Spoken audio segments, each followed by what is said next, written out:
It's November 29th. Welcome to the Path Podcast. My name is Tani. I'm here with Auk. Hey, Auk. Hey, Tani. I feel like it's been a while since it's just been the two of us. It's good to be just the two of us. It's good to be just. It's nice having guests, but it is. It's good to have the good old just home show. I agree. So we're recording this show, like you said, on the 29th, so just after Thanksgiving. Actually, Thanksgiving's been a little while. But did you cook a turkey? I did not cook a turkey this year. Oh. I ate some turkey, and then I got a little bit of an outbreak of my skin rash because it was cooked in a bag with flour in the bag. Oh, wow. I'm just sorry. like to keep it from sticking. Yeah. That could happen. It could happen. You could eat my turkey. Thanks. No flour, pretty much no seasonings except for I brine it for a day before, and this year I smoked it. Nice. Normally I reverse sear it and then put it in the oven, but this year I just smoked it, 250 and 225. Put a bunch of like aromatics, so apples and onions and some herbs inside, and that was it. How long did you cook it or smoke it at 250? Let's see. I thought it was going to take a lot longer. So it was at 250. I had to hit like a 4 o'clock dinner, so I started at 5 in the morning. I thought it was going to take like 9 hours, but man, it was going. So after about 3 hours, I turned it down to 225, which is actually where I wanted to start it at. So then it cooked until about, I think it was done at 12:30. So what'd you put in the brine? Anything other than salt? No, actually, well, yes, and it wasn't even my brine. Costco has this turkey brine, and it's got some dried apples in there. It's got dried cranberries. It's got some peppercorns. Some orange. I think it's got some dried out orange rinds. So it's kind of got some of the stuff that you might put into your brines, and super, super handy and easy. And it sounds awesome. Was it awesome? It's awesome. And did you get the sauce on the special family potato salad? What's the word you use to describe not too runny and not too thick? Necha. Yeah. Okay. Yeah. I know not what I speak of, so if we have any Japanese nationals or people who speak Japanese. People who are more thorough in their Japanese identity than you. Right, exactly. I have 100% of the blood, but none of the culture or the identity. So anyways, slightly thicker than ketchup. I don't know if that's cold ketchup or warm ketchup, but yeah, the sauce for the potato salad came out. It was on point. Nice. And I was pleased. So had a bunch of people over, and it was good times. Sounds truly excellent. It was truly excellent. And you and I got a ride in on Friday after, which was awesome. Which was great as well. And glad we got out to be Bobsy twins. Matching bike bobsies. Bike bobsies, it's interesting how the battery cover fell off my relay. Right. And Zach laughed at me when he found out it was on your truck. But I think your theory that it's something about the aerodynamics of your truck is a good one. It might be. Because you're the only one who seems to be having this issue. And it's two different bikes, two different relays. So for listeners, Tani and I both have relays. Mm-hmm. And I've lost 2 battery covers. 3 counting mine. 3 counting yours. You didn't lose it, but it was on your truck. I'll accept responsibility for it. Let's say whatever pattern seems to be forming should accept responsibility. Exactly. So, yeah, the first battery cover I lost, I actually thought that I left it in the parking lot of my work. And so I was like, well, I'm forgetful, and I did take it off at one point during the bike experience that morning. But then the second one, I was like, man, I'm sure I didn't take it off. And I thought maybe I lost it during the ride. And then we went riding on Friday, and lo and behold, when we got onto the ride, I think you noticed that my battery cover was missing. Yeah, we were almost done with the ride. It was just before our last descent. And I was like, hey, you lost your battery cover. So I think it was the next day. I was in my home office working, and I got to the end of like a 20, 30-minute work break where I just like to kind of stretch and stuff, and I just had this like, that battery cover is still sitting there on Tustin Ranch Road or Jamboree thought. And so I got in my car and I went and drove the route we drove to the trail, which is only like 10 minutes. Right. And there it was. right on Tustin Ranch Road. That's like less than halfway into the journey. wow. So yeah, it's really interesting. My truck is a Ridgeline. Has no tailgate pad on it, but it is a Kuat. Oh, I forget the model of it, but it's a Kuat bike rack, and has both bikes on it. Had both bikes on it. And what's really interesting, we put your bike on the outside tray, and that's the tray that I put my bike on. But this time we put my bike on the inside tray because okay, so I have two theories about what it could be, and this element, this detail, doesn't really necessarily to me rule out or suggest either one. But one is it's something about the vibration and resonance and how it vibrates it on that rack. That could be, yep. And it would vibrate more out on the end, maybe. Yep, I agree with that. And the other is that something about the air, how the air is coming off of the truck and like pulling it off. That's where which could also be different out on the end. So that's where my mind went to. And what's interesting is both of those things could potentially be changed by having two bikes on the rack. But maybe not enough, or maybe a combination of those two. That is, my mind was blown. Side note. Thanks to whoever did a bunch of trail work on Hawk. Yes. It's running really fast. It is. Some people would say it's sanitized. I'm okay with that. It'll be ruddy and rocky again and loose again soon. Yep. But it is a good time to go try to set your PR on Hawk. Maybe just don't hit it, follow good trail etiquette. Right, exactly. Be safe. Be safe. And I felt like we were being really safe. Well, I agree. And the hikers that we did come across smiled at me. Right. And I think that's a good indication. Yeah. That I could see their smile. Right. Exactly. And B, that they didn't look scared. Right. And I think they said hello to me too. Yeah.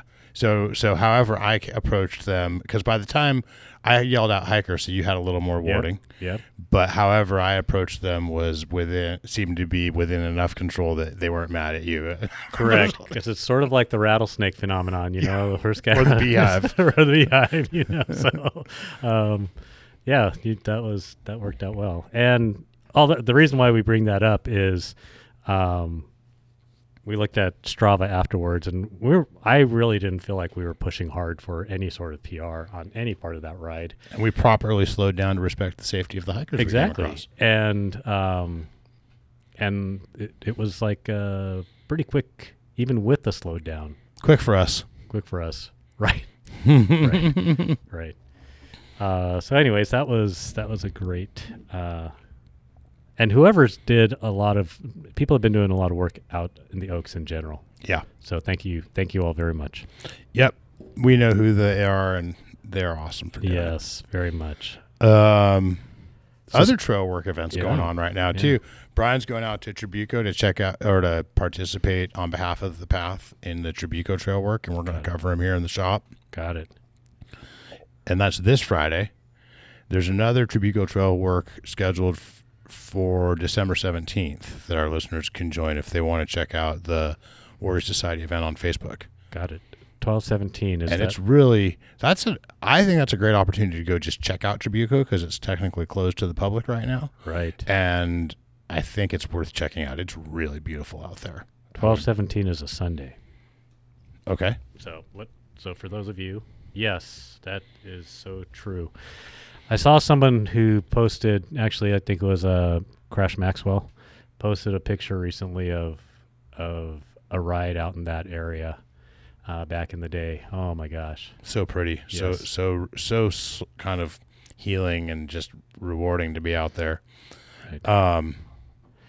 And huge thanks to Shimano for their support on this. They are lending a lot of support to this event, to all these Trabuco trail work events. Right. And I believe they're also having staff participate on behalf of Shimano, like the way Brian is. Right. Which is awesome. I was talking to Andrew. Compensating their employees for doing trail work. That's fantastic. I was talking to Andrew a couple of months back, and I think he was mentioning that this was in the works. So I think that's that really, I think, makes me want to buy something Shimano. Right. Not that I didn't already, but Right. I like that. Right. And also huge thanks to Keith for making it all happen and being kind of the primary organizer and planner and coordinator, but also knowing Keith, probably the hardest worker out there too. Right. So huge thanks to Keith. That I cannot wait for Tribuco to be open again, and I'm so stoked that Holy Gym is open again. I went out there and checked out Holy Gym recently. Oh, okay. I didn't do the whole thing. Right. I didn't have time, and I was riding with a beginner rider, and we just kind of checked out the bottom part. Right.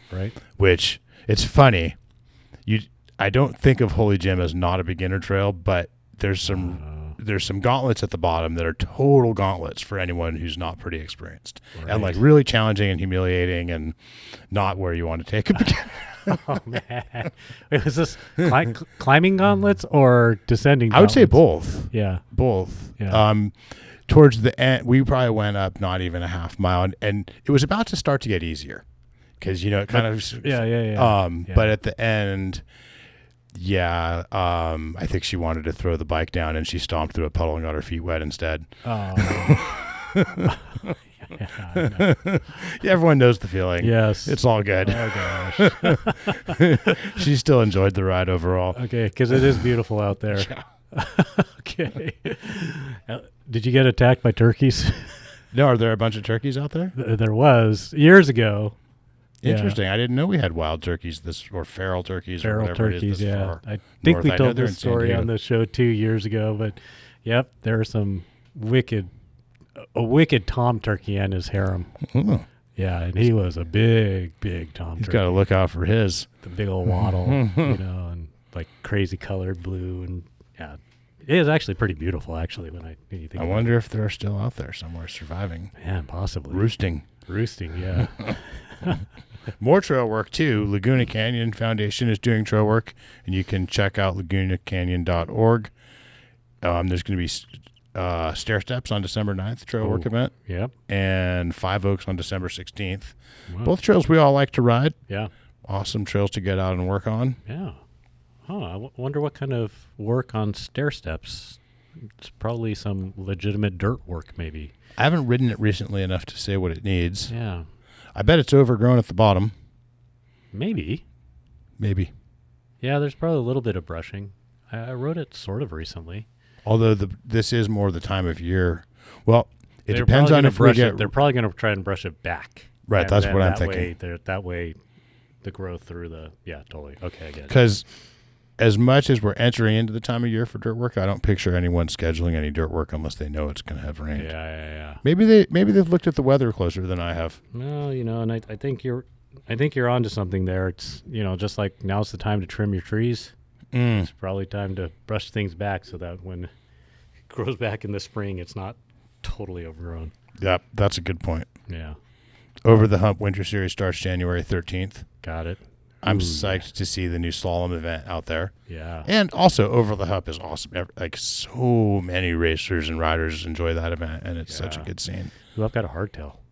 What's that? Maybe I'll try the slalom. Yeah, right? Right? If it's the kind of event I hope that it is, it could be pretty good on almost any bike. Right. Hopefully it is that kind of an event. Yeah. But yeah, what hardtail would you ride? I got the Hanzo ESD. ESD. Yeah. Yep. Purple. No, this is red. Red. Yeah. But maybe I'll take it down to... Is Olympic still open? I think so. And there's also... Olympic is a great choice, and MB down the street also are mountain bikers. Oh, okay. Yep. Yeah. Also, Holiday Lights Ride coming up. Oh, cool. December 17th. December 17th, starting at 649 South B Street, our new shop location. Ooh, cool. Meet at 5, roll at 6. Yep. For those who don't know, we usually get a really big turnout, and it's kind of a big kind of family party on wheels, and we check out all of the most elaborate holiday light setups in Tustin. Yeah. Ooh, that's exciting. It's a tradition where like people in the neighborhoods come out and wave at us year after, like they know we're coming and they come out and wave and stuff. That's pretty cool. That's awesome. Yeah, it's a great event. People come. Some people put a lot of holiday lights on their bikes or their bodies, and yep, it's definitely fun. You could hypothetically go do some trail work in the morning, then relax, and then head out and do head out to the holiday lights. Have a super kind of mountain bike culture community day. Yeah, exactly. That's fantastic. Our Dawn Patrol ride is still going every other Tuesday. December 19th will be the next one after the podcast comes out. Fantastic. A lot of news. Yeah, no kidding. A lot of events, a lot of rides. It's really good. So Dawn Patrol is still going, but no rides in the evening. Yeah, Obviously. daylight savings time is not working in favor for that. Is there any rumblings about a night ride? Yes. Pay attention to our newsletter and our socials for a night ride. Cool. And for listeners that don't know, too, be on our newsletter. Yeah. It's a lot of the same content that's on the podcast, but some of it's different and it's presented in a different way. And it's not just a bunch of promotions for the Path. It's community events and it's stuff that's going on. And like right now, there was a 10% off pretty much anything on our web store coupon code. Ooh. So, and you can still get that if you sign up for our newsletter. You'll just get that in the mail. I really like the formatting of the newsletter, and I'm not just saying that because I'm a podcast host, but I really like how it's formatted. It doesn't feel just like a standard mass emailer.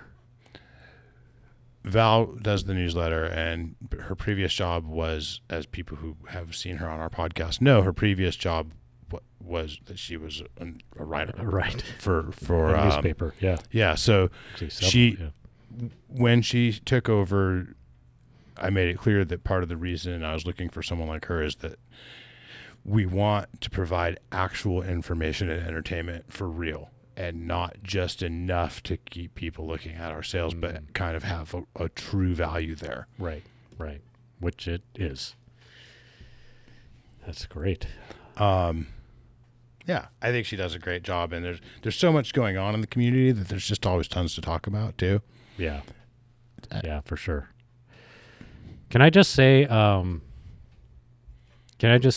the sales at the shop right now with our ultimate bike clear out is making it really hard on people like me who are trying to sell used bikes. Thank you.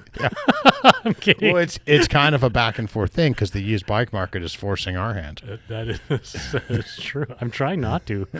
I think the truth be told, those of us who have bike shops, we need to sell our bikes worse than the people who are selling their used bikes. I agree with you 100% on that. 100% on that. For those of us who are selling the bikes because we bought them and now we need to sell them to maintain our livelihood, it's a little more motivation than those of us who want to buy a new bike.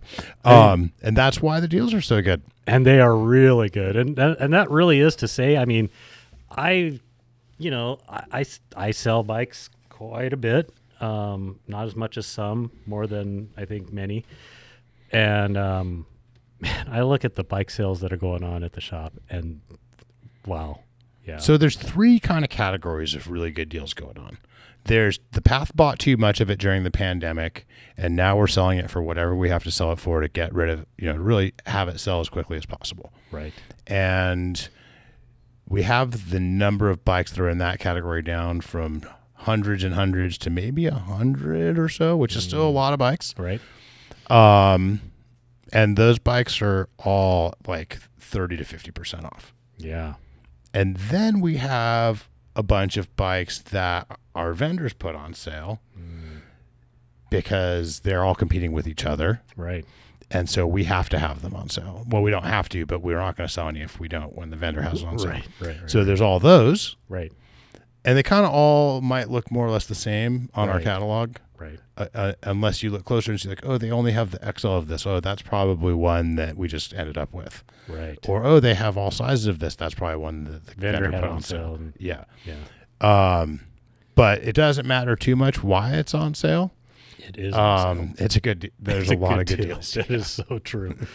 And you and Brian and the rest of the shop, do a great job at the vendor sale ones, doing a good job at finding those that are really relevant to the space to here. your point, the most recent one, Trance 29 ones with a Fox 36 and a decent damper in it. Not even the most basic Fox 36. Yeah. $26.95 SLX Tektro 4-piston brakes, poor man's TRPs or ones. Yeah. I mean, if That's a pretty nice bike. that is a very nice bike. Yeah. It makes me feel, a while back, sorry to keep talking about used bike sales, but a while back I sold my Process X, and it was really nicely put together, but it went to a really good home, really nice home. And I'm super glad that I was super happy that I sold it for what I did at the time to the people that I sold it to. And seeing bikes like this, I'm like, wow, okay. Now I really don't feel so bad about selling for what I did, because No, you shouldn't. And I'll tell you especially why you shouldn't. I still have my Process X, and I just lowered the price to $33.50. oh my god, And it still isn't selling, so I might have to lower it again. I know, gosh, and that it's was- nicely equipped. Yeah, yeah. Oh yeah, oh my God. That's easy. That was when I first put that bike out for sale. It was at a time when people were still getting like $4,000 to $5,000 for a bike like that. Right. I think it's unfortunate for that one particular bike when we kind of started out putting those on the market like that. I don't know. I think as ripping of a bike as that was, I just don't think it had the panache of other bikes. Especially when there's a bunch of other bikes priced maybe even lower with the same spec. Right. But the geometry and how that bike rode and the weight of that bike, I think, was just a amazing value, amazing ride. And it was before enduro bikes like that became 36 pounds. It was like Yes. more 32, 33 pounds. Yeah. With a Zeb and Yeah, completely. That trans one, and then transition season of shredding sale. mhm. Pretty gnarly. You could check out the prices on our website and the transition website. We're honoring their pricing. Yeah. Santa Cruz put their Bullet CC, R, and S on sale for $58.99 and $68.99. Gosh. And because they did that, we are offering the Bullet CC frame only now. This is the first time we've ever officially offered an e-bike frame only. And by frame only, I mean frame, motor, battery, controller, and cranks. Ooh, yeah, right. And cranks. And Yeah. $5,500. Oh. And that's with an EP801. It's a CC frame. Oh, yeah. Yeah. So the newer Shimano motor, CC frame, like that. That's a cool. The shock on there is going to be pretty basic. Right. So if you're building it out all rad, you'll probably buy maybe a DHX2 or something. Right. And but I think you can still build that as a sit custom build however you want and have it make sense on value at that price. Yeah. For sure. So I'm kind of psyched. People ask us a lot about e-bike frames, and we've been saying no, and we're going to try saying yes. And that Bullet, is I loved my Bullet. yeah. It's a feel like 630 watt hour battery, which is part of how they keep it light. It's Yeah. like it can be sub 50 pounds, and it's a Right. full power Right. EP. Mullet. It's 160, 170 or something like that. Yes. I feel like that was ahead of its time. Yes. I think it's still Yeah. Super relevant in any conversation in that class, and almost gets into that SL conversation. I think the only reason it's not even more popular is that some people just want a Bosch motor. Right. But I also, Caleb from Pivot, he was really talking about how the EP8 and also the EP801 they have benefits and they're not bad. And he likes it. Will the EP801 do auto shift? Yes. For those of you out there, this frame only with that EP801, that is a super cool feature. Yeah. I think so. That is sort of makes me want to find a bike with a Shimano EP801. Maybe you should get one of those Bullet frames. Yeah. The new showroom's open, 649 South B Street. I can't believe it got this far into the show before I said that. I've been working on that for a year. Oh my god. I know. And I'm this really is happy with how it's coming out. this is the first show that it's really open on. Yep, it's open 10 to 5, 7 days a week, just like all our other two So right now, the Path has 3 locations, 2 in Tustin and 1 in Trabuco Canyon. Yep. And the 215 West First Street location, the original location, is still where all the service is. Yeah. That'll probably change late December, early January, sometime in that time frame, maybe. Got it. But we're taking our time with the merchandising and the customer side of the 649B location. Right. And so it's going to take kind of as long as it takes, and we're just going to move the workshop as soon as that's done. Got it. So after that, we may or may not temporarily close the First Street location. Right. Or we may be able to pull off keeping hours at all 3 moving forward. Oh, okay. But for now, there's 3 locations, and more and more the 649B location is the location to visit us for anything except service or clearance items. Got it. And then it will continue. 215 First Street will continue to be where we keep a lot of the clearance stuff. Got it. Ultimately. Right. And podcasting. We'll probably be podcasting from the other space soon. Yeah. Yeah. Yeah, that'll be great. Well, congrats. Thank you. Man, we have talked about that periodically on the shop, and being somewhat of an outsider and witness of some of the work and conversations, that's a Herculean effort from not just from you, as well as a lot of people. I have not worked this hard in my I was thinking about this, how the kind of the amount of bandwidth and time I've been putting into work lately, and it's been that thing where like you can, if you're doing something that's not work, you're thinking about how to get back to work as fast as you can. Right. And like everyone feels brushed off and stuff Right, in your right, life. right. It's like been like that for me for, I think, since May, at least, and kind of ramping up from a little more work than normal, even back to maybe this time last year. Right. So yeah, I'm excited to get kind of back to some sort of sense of normality and maybe take some days off. And also I'm really excited to just see the new space flourishing and functioning, and seeing customers' reactions to it's really fun. Yeah. It's rewarding to see people come in and be like, whoa, this is cool, and notice all the little details that we've been working on and stuff. On a personal note, it is nice to see like little glimpses of light as an observer of having known you for a few years, going through this period, little glimpses of light that things are starting to. You have good friends when you're like, no, I know that like Auk's still going to want to go for a ride for me after I've almost completely ghosted him for a year. Not at all. Yeah, exactly. Yeah, totally. So I'm super happy for you. I'm super happy for you. No, I mean, not ghosted's a strong word. That is a strong word. But I've been like distant and brief and quick and like a lot of days. Like,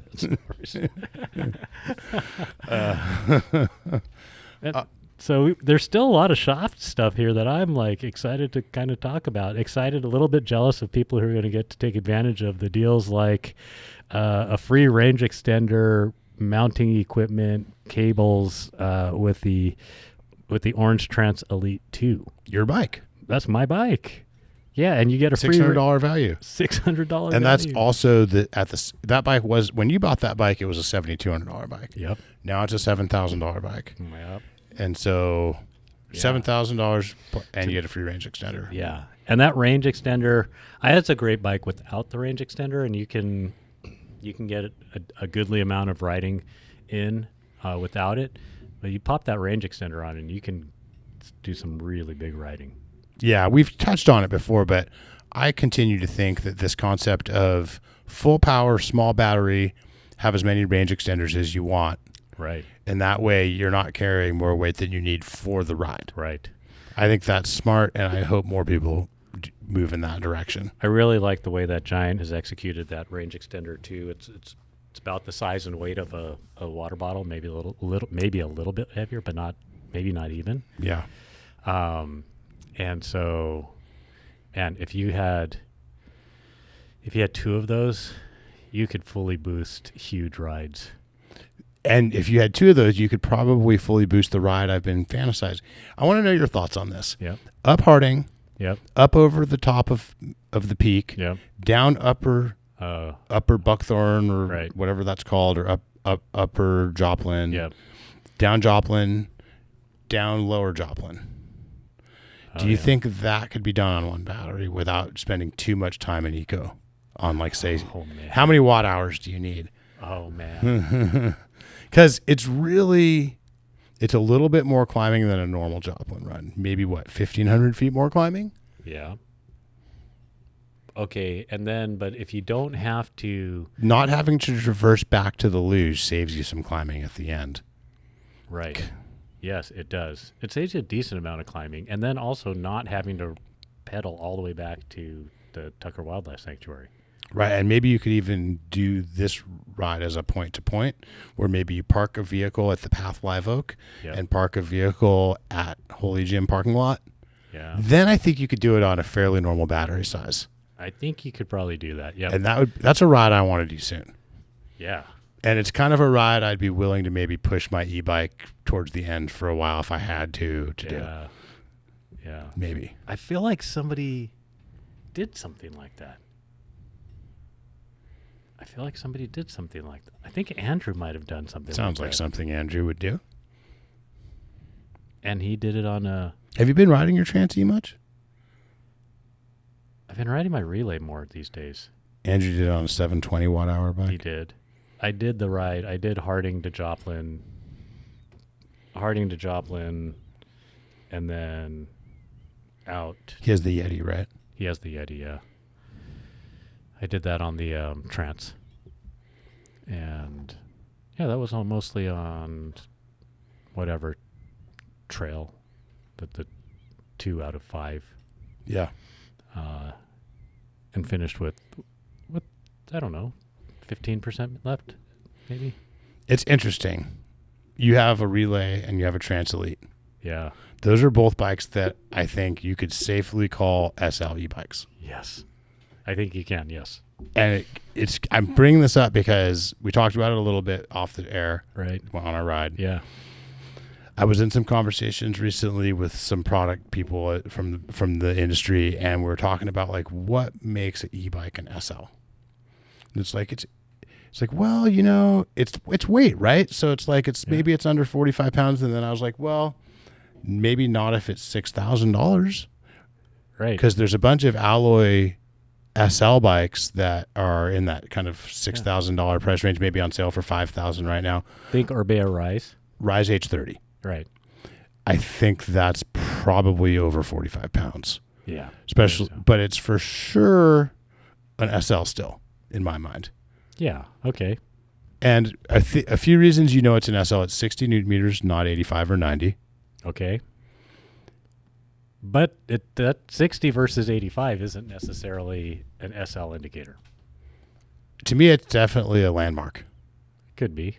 When you see 60, it doesn't necessarily mean it's not full power. You're right. And when you see 85, it doesn't necessarily mean it's not SL. But if it's 60, but it's a landmark. If it's 60, in all likeliness, it's going to be in that SL category. I wouldn't call it full power, not in today's market. Correct.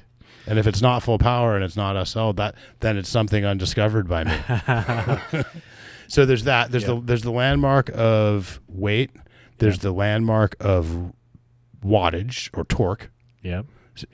And then there's the landmark, I think, of battery size.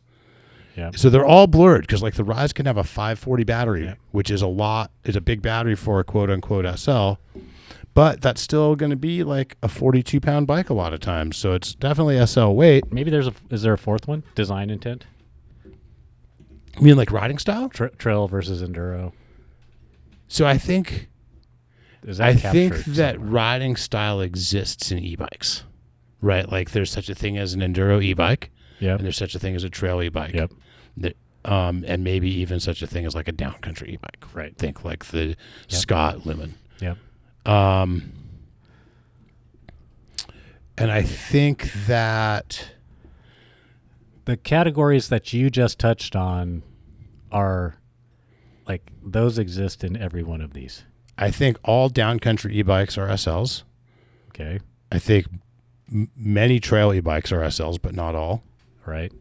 Think like the old Heckler is a trail bike, but not an SL. And even to a degree, the Shuttle AM kind of trail all mountain.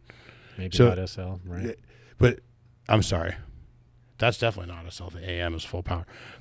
Point being, battery size is a landmark, but not necessarily you check this and you know. Right. It's you check this and if maybe you have one of 3 check marks towards something. Right. Right. Right. So like torque, battery size, weight, and then within that, I do think intended use affects the lens that you view the weight through. Correct.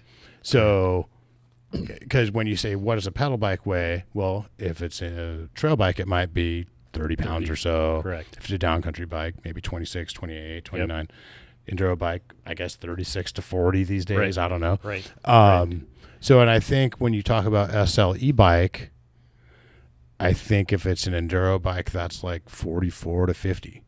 And if it's a cheap enduro SL or an inexpensive, like an alloy relay, it's probably closer to 50. Right. And maybe over 50 by the time you get your downhill tires and your cush core and right. I think an alloy relay over 50, you're almost trying to make it over 50. You think? I don't think so, because I think I want to weigh it again. Okay. But I weighed the Alloy GX build stock out of the box, not PNW, so not even the heaviest version of that. And I want to say that was 46. And so you put cush core in that.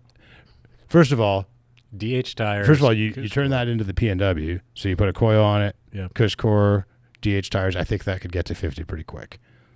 Yeah. But anything over 50. Generally speaking, I think that high 40s and over 50 is a landmark for not SL. SL, yeah. But if it's 60 newton meters of torque or less, it still might be SL. Yep, I could agree with you. And then it has to be light for category, and it still is. That 50-pound relay is still light for compared to a $7,000 enduro full power bike. Correct, because that's going to be maybe like a Rain E, 57 pounds. Yes, 58 pounds. The Rain E is easily in that range. Yeah, without even downhill tires. Right. Yeah. And so are many of the kind of full power, not super Gucci alloy enduro, proper enduro e-bikes. Right. I agree with you. And so I feel like when you have an enduro e-bike that is in that 44-pound range, pushing down into that range, it becomes more eye-popping. It's a really cool category. Right, It's a really kind of, it's a category with some kind of like subtle, maybe uncelebrated goodness. Right. I think that people, it's interesting who's buying the SL bikes. Okay. It's a few categories of people who are buying them, right? Sure. It's people who think that it's going to help them get a better workout. Okay. And like, I don't necessarily think they're right that it's going to help them get a better workout compared to a full power. Yeah, I agree. It might. Agree with you. It may or may not, just depending on the situation. situation. Click it down into Eco. You can get the same good workout. That and also, I do feel like I sometimes get a better workout in full power because of the reward trade-off, how the rewards work. I agree. And it doesn't even have to be because you're in Eco. You could be in mid-trail. Sometimes the more I turn up the boost, the faster I spin my cranks. Yep, I agree with you. And so you are equal time in that kind of cardio benefit without going anaerobic. Yeah. Whether it be SL or full. Yeah. The other people who are buying the SLs are people who are reluctant to have an e-bike and who just want a little bit of help. Maybe they're having trouble doing the rides they used to do. Maybe they have a medical condition. Sure. They're buying SLs, you think? That's sometimes they're buying. That's one of the groups of people who often does buy an SL. Yeah. Because I could see that. Because in their minds, perhaps it's like, man, my mountain bike never weighed 57 pounds. Well, and they might not be able to lift that bike onto their rack either. Point too, yeah. if it weighs 57 pounds. But it's also, that rider isn't necessarily looking to rip out a bunch of extra laps. Right. They're looking to still be able to do the ride they used to be able to do 15, 20 years ago, or before their heart surgery, Right. or before their knee surgery, or whatever it is. Right. And so it's not so much about the full power, it's about just a little bit of help. Yeah, exactly. And then the other category of people who are interested in the SL are more like the Sanjay and the you and the me and the people who care a lot about kinematics and bike handling, Right. and who really appreciate that the SL handles more like a bike. And that's like when this is where the Enduro SL comes in for me. Is I'm currently thinking I'm going to have an SL Enduro, Yep. and maybe a full power trail. Right. So my bike, or maybe all mountain, my bike with a Fox 36 is going to have 85 Newton meters and a Bosch motor, I think. Yeah. And my bike with a Fox 38 is going to have a Fazua and 60 Newton meters. Yeah. And the idea here is that the bike that inspires me to ride trails that are challenging for me, Yep. I want that one to be the SL. Right. Well, and what's even crazier is that your full power trail might actually be an SL, even though it has a full power. If it was a Trans Elite. Right. Exactly. Right. I think like that shows to me that class is possible. So a Trans Elite with a Bosch motor, I think, a Bosch CX race motor, I think would be my ultimate fantasy. Yeah. And a good range, and the same range extender though somehow. Right, exactly. Why the Bosch motor versus? I mean, I really like the Bosch motor too. Well, the race version is lighter and has a higher peak wattage. Yep, and has that cool little like boost on it as well. I do think that it's quieter. Yeah, I can see that. And I think the controls are.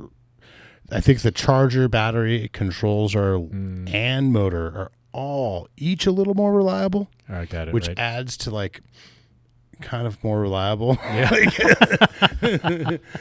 It's additive. Right. And this is nothing against Yamaha or Shimano, which I think are not reasons to not buy a bike. Yeah. Right. I've had one Yamaha bike and no Bosch bike. So maybe it's the grass is always greener. And I've had a few Shimano bikes. Right. And I would totally buy a Shimano bike again without hesitation. Right. I did warranty one Shimano motor. Right. But it happened fast. It was no problem. Yep. And, warranties happen. And Right. Bosches need to be warranted sometimes too. Yep. But I think in the marketplace, Bosch generally does seem to have emerged as probably overall enjoying the best reputation. Right. And here's what I think. I think it's, compared to Shimano and Yamaha, I think it's a little quieter. Okay. I also think it's a little smoother power delivery. That I can totally. It doesn't have the Shimano rattle. Mm-hmm. It's a fully integrated system where the battery and controller are part of the system, so there's never any finger pointing. Yep. And that EMTB mode is something to behold. Yeah. And my unscientific observation of the Path is that it does seem to have a slightly lower warranty rate, the Bosch motor. Interesting. Okay. Again, I think that the Shimano and Yamaha are good products. Right. But there's good, better, best, all in anything. That is true. And usually the difference between good and best is pretty subtle. And I think it's that way here too. Right. And there's clear benefits to Shimano and to Yamaha. Right. Like, for example, we like the range extender on the Yamaha, and I like how the power is delivered on that bike motor system as well. Yeah. And I think Shimano has kind of the smallest package and allows for good bike design. Right. And that's why a lot of our favorite bike brands use it. Yep. So everything has its benefits, and it's not to say one's really clearly better, but Yeah. Yes. One benefit of the Fazua, I've really been taking advantage of that 15 seconds of super boost. Me too. Oh my gosh. It's cool. It is really cool. Is it 12 or 15? I don't know. Whatever it is, it's longer than it sounds like. Right. Like it's a whole good technical section for sure. It is. And I haven't used it. I mean, I've had the bike and I've put a decent amount of time on it, and I only started using it this past weekend. Nice. You're right. Maybe about a week ago. And one of the things that I mentally find myself thinking about when I ride that Fazua is there are certain technical climbs that even on the e-bike I'm only making about 50% of the time. And it's on a full power, I'll make it 100% of the time. Yeah. And so I find myself actually not taking those climbs, even though it might be the most efficient part of the ride, most efficient way to get to the descents that I want to. But this weekend when I figured out how to, oh my gosh, I was like, game changer. This is fantastic. And the Fazua is, I think, at least as quiet as the Bosch.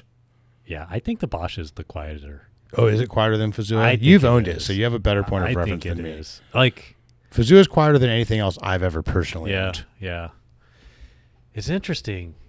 Fazua has this, like, the pitch, it is quiet, but the pitch is, to me, is the most noticeable. It's high pitched? Yeah. Like a whistle almost? Almost, yeah. Yeah. And that, even though it's quiet, it's very noticeable. And the Bosch, maybe from a decibel perspective, might be equal, but it's just less noticeable. Interesting. So, yeah, so, man, that range extender. I think I might buy another range extender.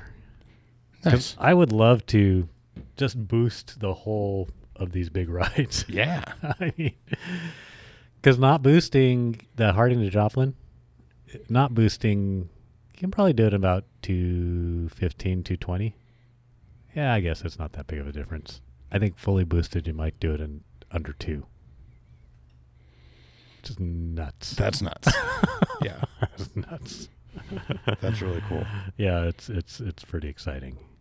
So you changing topics real quick. You put 8 hours in on the prototype cranks that I'm working on. I did. They were the 155 length.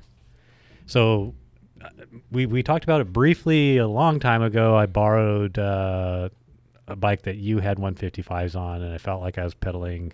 I think those were 150s. Oh, 150s. And it had an oval chainring, which I think added to the weirdness. And it was it was an enduro bike. Yes. So the pedalability of it on that was, anyways. It had other pedaling compromises. Pedaling compromises as well. And so on top of it, I felt like I was pedaling a little kid's bike, like the tricycle feeling,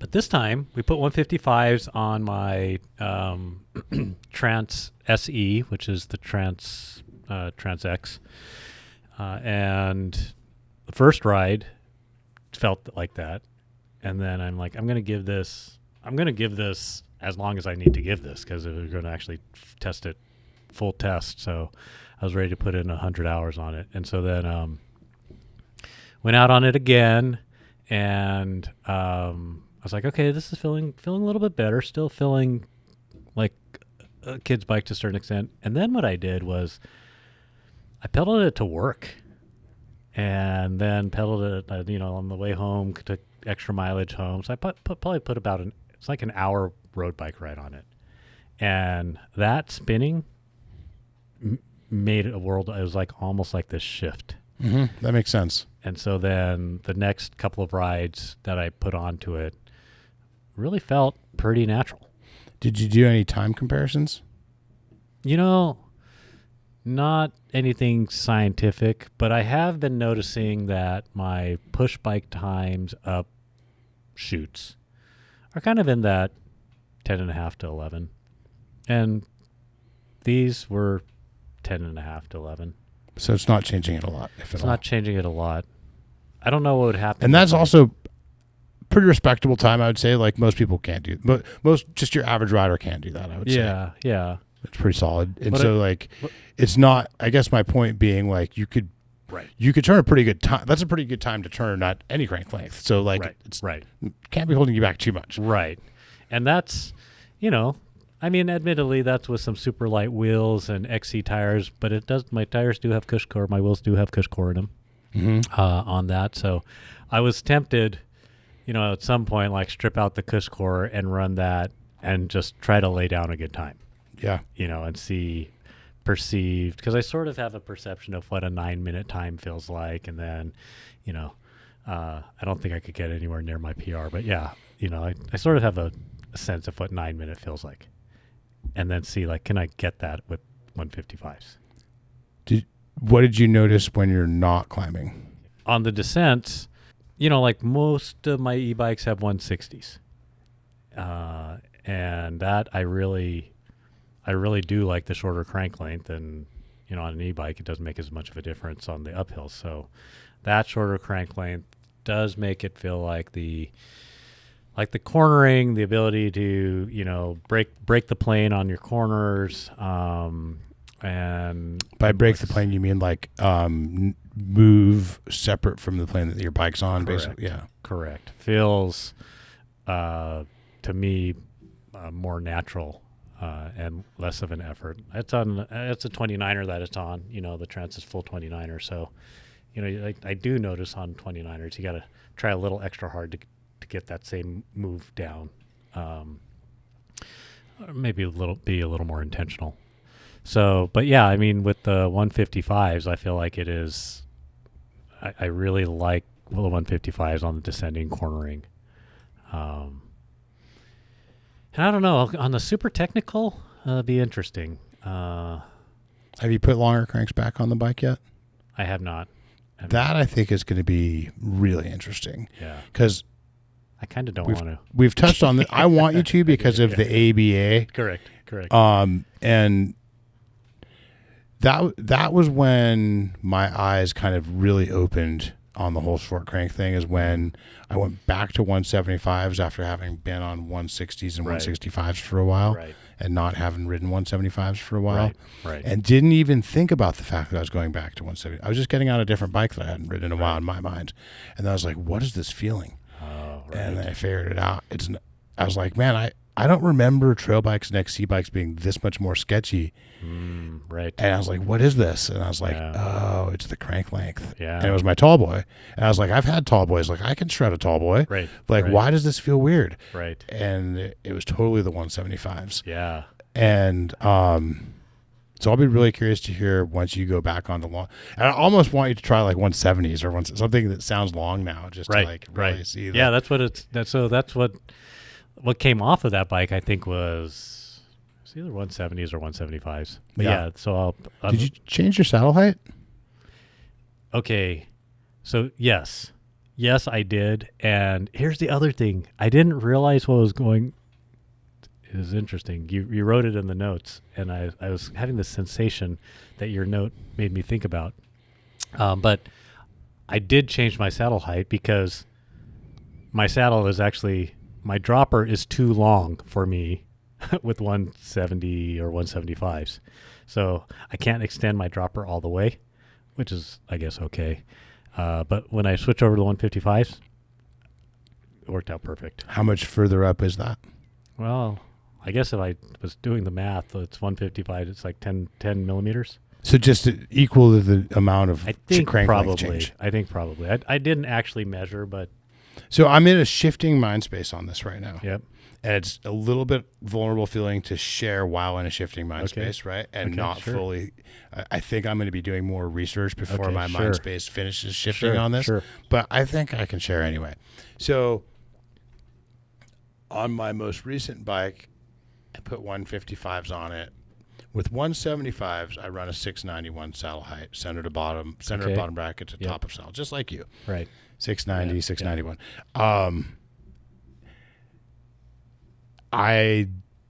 When I went from when I put 155s on my bike, I tried a 704 saddle height or a 705 saddle height. Like basically just like equally raise the saddle height up as much as my cranks got shorter. Correct. And I kept feeling like it felt a little high.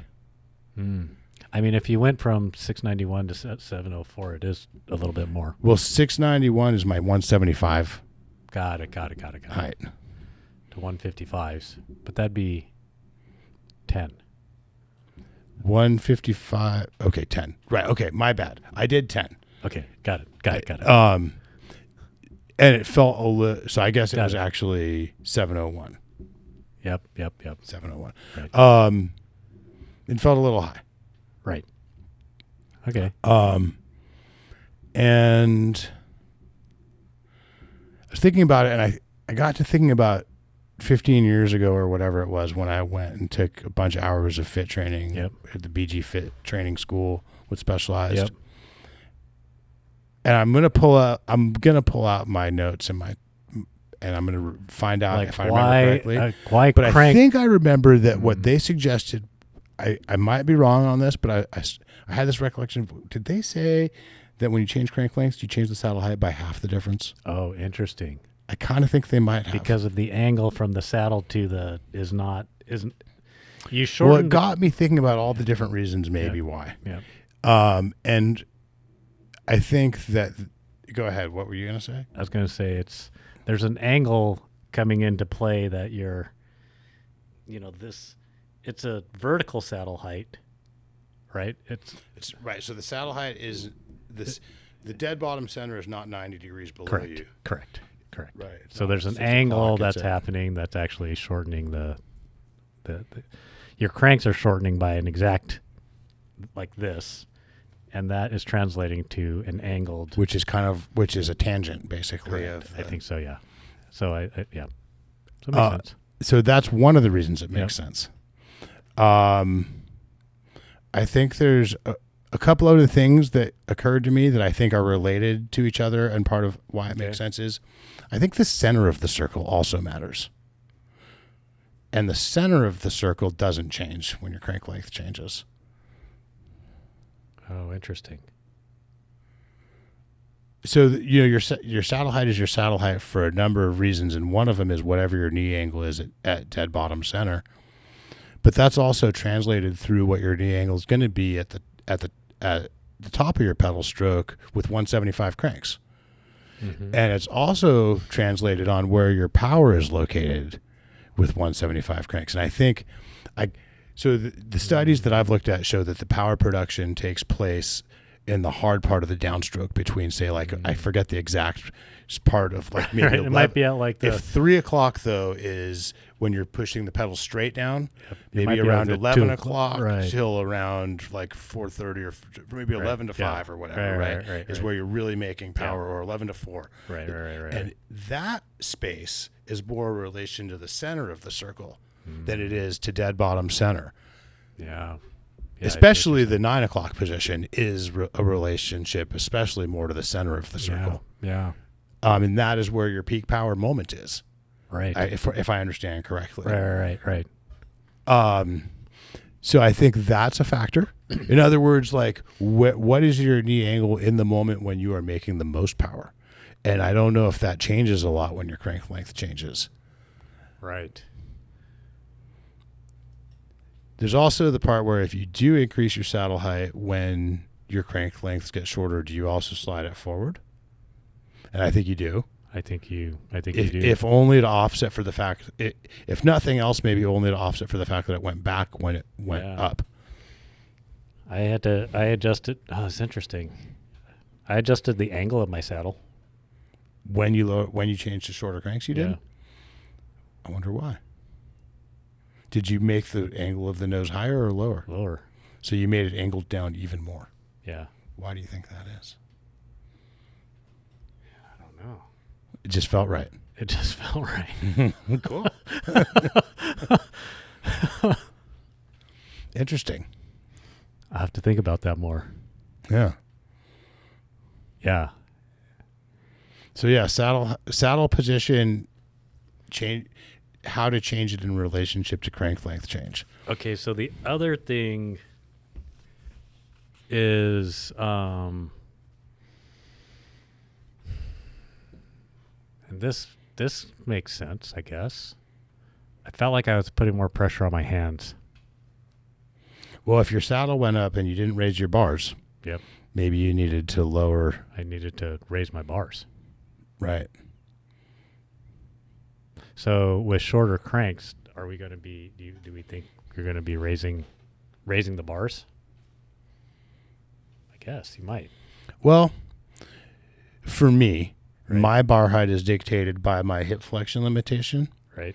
and having shorter cranks decreases my hip flexion. So counterintuitively, it actually allows me, in some cases, to run lower bars. Man. But the lower bars would bring your or lower relative to the saddle. Maybe Right. not lower relative to the ground if the saddle's going up a lot. Yeah. Because if the saddle goes up, if you lower your bars, you actually create more of a hip angle. If your bar, right. Some of which is alleviated, though, by shorter cranks. Correct. I think actually quite a bit. Because your foot is kind of 10 millimeters lower at its highest point where you're creating that big, sharp hip angle. Right. But then how much would you lower your bars? Possibly? What I'm saying is it's conceivable that your bars might not have to come up as much as your saddle comes up because your hip angle is being alleviated another way. Correct. But see, my sensation wasn't, But your bars are so much lower. You don't have this hip flexion limitation, Right. which allows you to run your bars Right. super low, Right. which means some people's kind of breaking point on bars being too low is just that their weight gets shifted too far forward. Right. And it sounds like maybe that's I'm what's going starting to on get with to you. I'm starting to get to that point. Yeah. It's not so much of a difference that it feels like. Remember when you used to do the squish down with the Z1s, Right. and then it was like, Right. yeah. So, But if you had extreme hip, if you were flexible enough to run a ton of bar drop, it might still work. But everyone has their limits. right. I think I'm getting to that point because I felt like hand pressure. Yeah. So just during pedaling, not so much. So Which we've talked about that before too, but I love talking about how under-celebrated hand pressure assessments are as a kind of a landmark for bike fit. right. I thought I had my beeping off. No, Apologize. that's totally fine. Man, that's a great. It is a great conversation. Yes, I mean, It'll get you thinking. yeah. There's a lot of ins and outs. One of the side benefits is really, again, the dirt will come back. It really makes me want to ride my push bike. That's awesome. So it's a hoot, especially that the trans, the way that I have it set up is, it's like I think it's under 27, and it's it's a 150 140 travel bike. And it's, That's a proper. Yours is the X model. It's the X model. I would call that a trail bike, but like downcountry weight, which is Yeah. awesome. Yeah, and I got to have you guys maybe order me a 28 SL rear in 27 and a half rear rim and rebuild the rear tire on that rear wheel. Nice. Yeah. That'd be a fun experiment. Yeah. Or maybe just order. Because you're 29.29 right now, right? 29.29.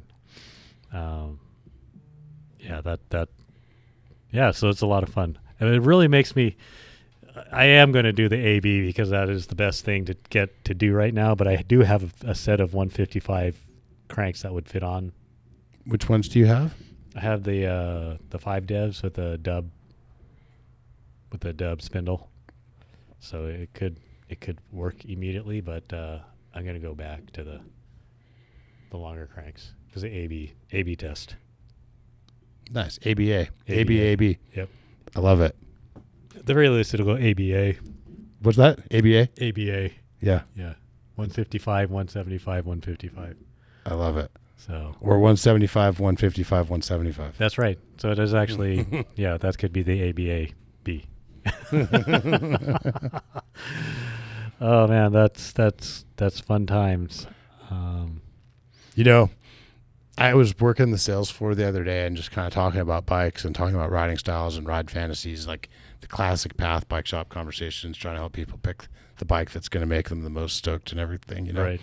And I had this revelation about myself. Revelation. That was actually cool. I was like, I just did that. you just did it. The revelation. Pretty solid revelations. I had this moment of like, I identify as having a playful riding style. Right. Okay. I want to have a smooth riding style, but I know that I'm looking for opportunities to like find a different line or do something different or play. Like some people call it like jib or right. To get in the air or get the bike sideways or make the tires make a weird noise. Right. But I like my bike setup planted. Oh, that's really interesting. Because I think when you talk to people, those two are not usually. A lot of people are looking for a playful bike. I don't know if they identify as having maybe some of those people identify as wanting to have a playful riding style. Right. And maybe some of them identify as having a playful riding style and just having a playful bike match that. Yep. I had this moment of realizing that for me, a playful riding style is complemented by a planted bike. Oh, that's really interesting. And so like a Cane Creek double barrel that makes the rear tire kind of stuck to the ground, makes it harder to jump, makes it harder to bunny hop, even almost makes it harder to unweight the rear wheel and drift. Right. Makes me feel playful. Makes me want to kick the rear end out. Makes me want to like hit a big jump. Makes me want to ride an unexplored line. Makes me want to hit a turn extra hard and get some G outs. Right. Inspires you to be to and makes it feel safe. Right. Too. That's exactly what I was thinking. And if the riding style is playful, then a lot of the downs. So an example of a tuning mode that I would call planted and not playful is slower rebound. Makes the bike kind of more planted, less poppy. Right. But it makes me want to ride playful. And if you do ride playful, one of the downsides of a little slower rebound is sometimes when you plow hard, it can start to pack up, right? Like not recover fast enough for the next bump. Yep. But if you're really riding playful, you're not packing up. Right. Because you're unweighting all the time and it's resetting the suspension all the time. Right. Exactly. Oh, I don't know. Yeah. And maybe that's why that works for you. It's a weird, like what if I did the opposite thought moment, right? And I don't think I'm the only one. I've noticed that there are other, and it's also, there's kind of playful rowdy. Right. And that's one, and I do think that's also could be inspired by a more planted setup or not. Right. And then there's playful kind of, like I want to do a manual over some rhythms, and then I want to rip a berm, and then I want to do a jump, and then I want to ride a steep, chunky section or whatever, right? And maybe gap over into it or something. Right. The riders I know who have more of that riding style of weighting and unweighting a lot and maybe floating over stuff and then pushing hard through another section to maybe try to maintain or generate even more speed and stuff. A lot of them do tend to have maybe more of the planted setup. Right. Versus the riders who are more like the plow style often have more of the playful setup. Oh, interesting. I don't know. It's just a theory. I wonder, so the opposite effect, have a more playful setup, but they have a more plow style. What? That's an interesting. Well, just each mechanism of what might make a bike playful. So low bottom bracket makes a bike more planted. Right. And I think that's more trade-offs with speed and everything. Yeah. But rebound speed, I think, is one that's really you'll see riders of all types who like a lot of different rebound speeds within a range. Yeah. A pretty big range. Right. Ranging from what seems like pretty slow to pretty fast. Right. And some of those riders will have a more playful riding style. Some of them will have a more planted riding. Is the body planted? More of a I sit there and let the bike do the work, which I'd call more of a planted riding style. Yep. And for that, you might need a faster rebound. Yeah. Just for example, and if that's your riding style, you may want the bike to get on the air on its own more when you unweight it, right? Because maybe that's not so much your style to be like doing a J hop or like to unweight the bike or whatever. Right.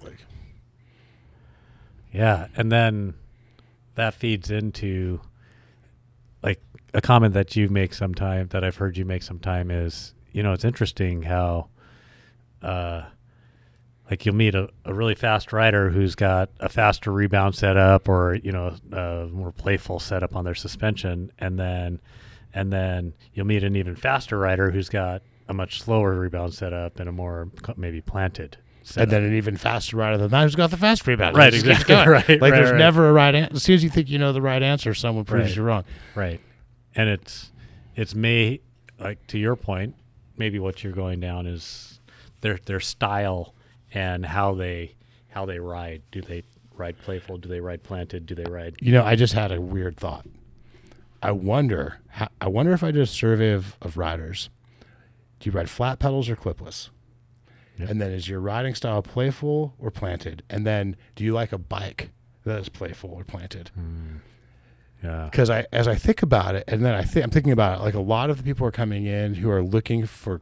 This is a common conversation. Hey, I want a bike that has playful qualities. So, they might be looking at a mixed wheel size. They might even be looking at a full 27.5. Right. They might be looking at less travel. Right. They might be setting their rebound faster. All these different things, right? They might want a steeper head angle. They might want a shorter rebound wheelbase. Right.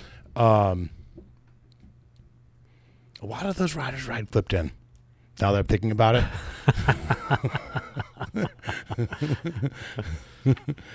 It's interesting. It's interesting. As in, because I would say that riding flat pedals goes with having a playful riding style. And you could totally have a playful riding style riding clipped in. It's just that maybe you're more likely to have a playful riding style if you ride flat pedals. Right. And maybe you're not as much looking for those qualities in the bike because they're in you. I don't know. It's just a theory. Interesting. Yeah. Weird theory, huh? God, because that's so. Yeah. But it all comes from one thing I know for sure. If I'm honest with myself, how I see that whole meme, how I see myself, how my friends see me, or whatever. Right. Like the truth is, what I think of myself is I have playful riding. Like when my ride fantasy is playful. Right. And you try to exude that when you ride. Right. And most of the choices I like for bike setup are planted. I like lower tire pressure. I like low bottom bracket. I like slower rebound. Right. I like slack head angles. I like long wheelbases. Right. There's a lot of crossover, of course. Yeah. Yeah. But like the rebound, the rebound to me, it's not the end all be all for sure, but it is an indicator. I do like several things that I would associate with playful, which is small rear wheels. Yep. In general, like even though they're more planted, bikes, big like downhill bikes and enduro bikes are kind of thought of as playful. Yep.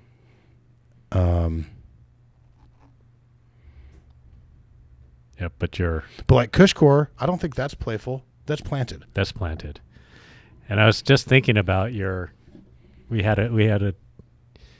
mentioned at the end of our ride the other day, you're like, I think I had a moment of what did you say? Of noticing, because I really was into the Zip Moto wheels and their traction and stability benefits before I ever tried tire inserts. Yep. And then I never had until recently run tire inserts and Zip Motos together. Yep.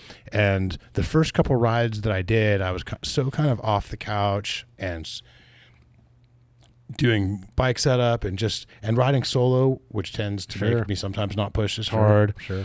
And I just wasn't feeling it. Right.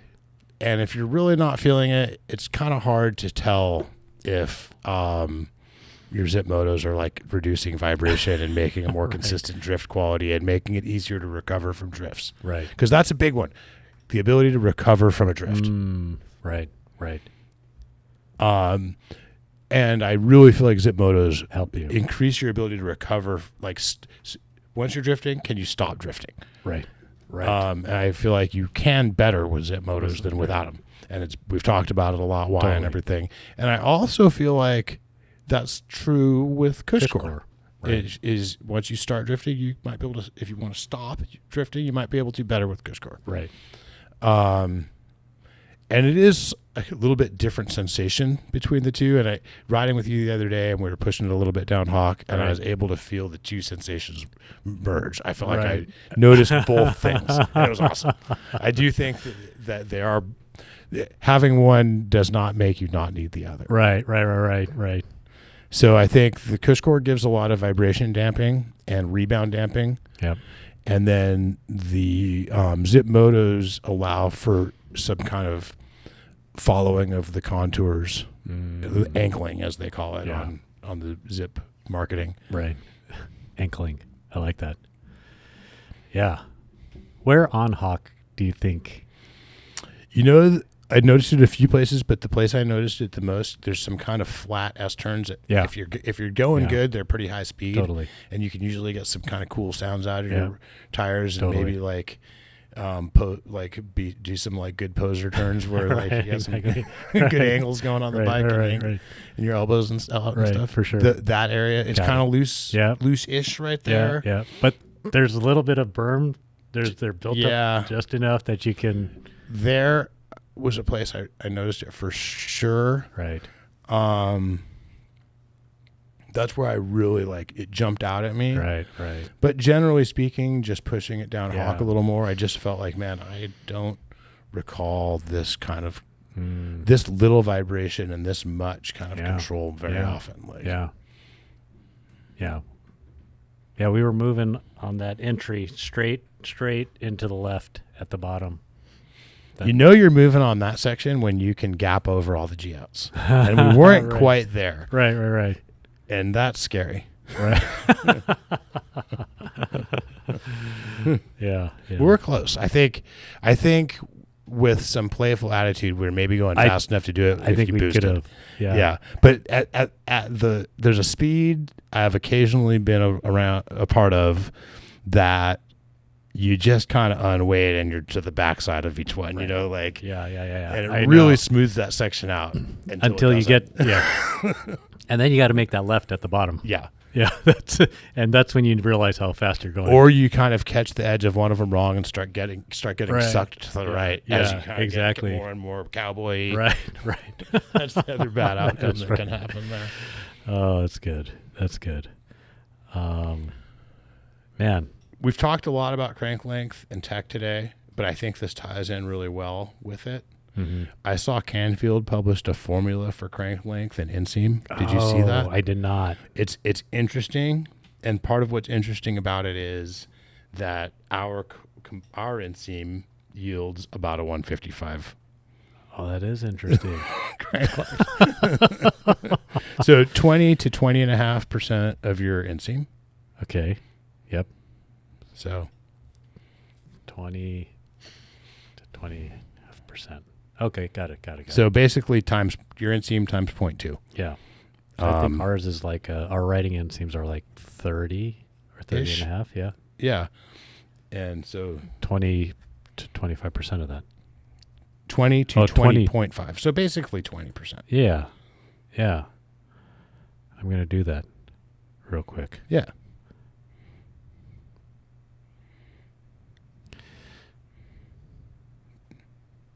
Yeah. That's like, I see you got 154.94. Right, exactly. Kind of interesting, huh? That is really interesting. Shout out to Canfield for being on top of this conversation. Wow, man, I got to go look at that and kind of there. I'm sure they have a little write-up on how they, or some podcast. There's also a link to the kind of most cited one of the articles that I often cite without actually citing because I'm not that kind of guy. Right. Like I just saw an article. Right. about the you don't lose power on the shorter. About power and crank length. Right. There's power loss in different situations for different riders. Right. In particular, super low cadence, like on a single speed. That's exactly what I was thinking. There's power loss the other day for sure. As I was as I was climbing chutes, there's this S-turn like climb, part of the climb, just two steep switchbacks linked together.